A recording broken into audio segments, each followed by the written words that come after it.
This is a fierce and aggressive monkey.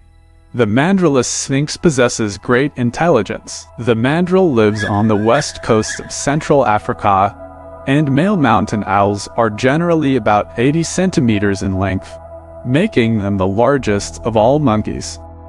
An adult male mandrill has an oil-colored, ink-like face with a striking red nose and white cheeks, like the big flower face in Peking opera. This mandrill is over 10 years old, and the older he gets, the level of testosterone in his body increases, and the colors on his face become more intense. This is especially true of his striking red pen and white cheeks, which are vaguely blue as his testosterone levels increase.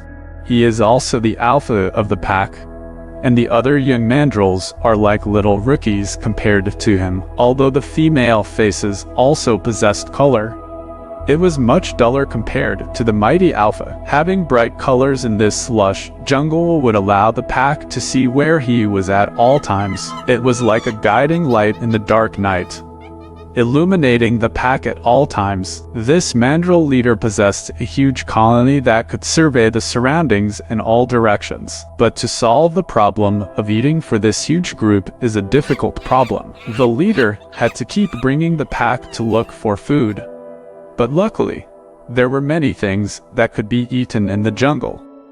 Mandrills are also omnivores, and besides eating some fruits and nuts, they also prey on small rodents. A conflict erupted between these two dishonest members, and that's when the usefulness of the alpha came into play. The alpha nodded repeatedly at the young mandrill to keep him honest. The young mandrill, seeing the chief step in, was so frightened that he didn't dare to act rashly anymore. At this time of the year, the females of the pack began to enter estrus. This is the time when the leader's dominance is threatened, and the young, strong mandrill in the group opens his mouth and bares his fangs to the females to attract them. Tempted by power and beauty, they're fearless, and to their surprise, the leader of the pack voluntarily gives up his position to the young mandrill. He had enjoyed himself enough and would not return until the new alpha had stepped down. The new alpha had managed to get to the top, but he lacked experience in ruling. To be a qualified chieftain, he had to find a way to lead the pack and live a life of food and drink in order to gain the pack's adoration.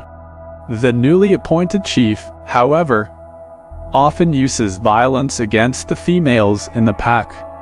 The number of females in the group is relatively large, and the males, in addition to being physically strong, must also know how to socialize with the females. But the other male mandrill is different. He treats the females in the group very gently, and many of the females are more willing to be with him. The new alpha certainly did not allow this to happen, and the new alpha and the younger mandrill clashed. The new alpha won, and the male mandrill, who was favored by the females, was driven away. The new alpha continued his previous violent rule, and none of the females in the pack wanted to live with him. The females find the popular male mandrill, and finally, they are ready to explode as they work together. They were ready to oust this new alpha, whose reign was about to come to an end this time. All the females, including the defeated male mandrill, joined together to attack the new leader. Not surprisingly, the new leader failed, and the new leader ended his violent reign.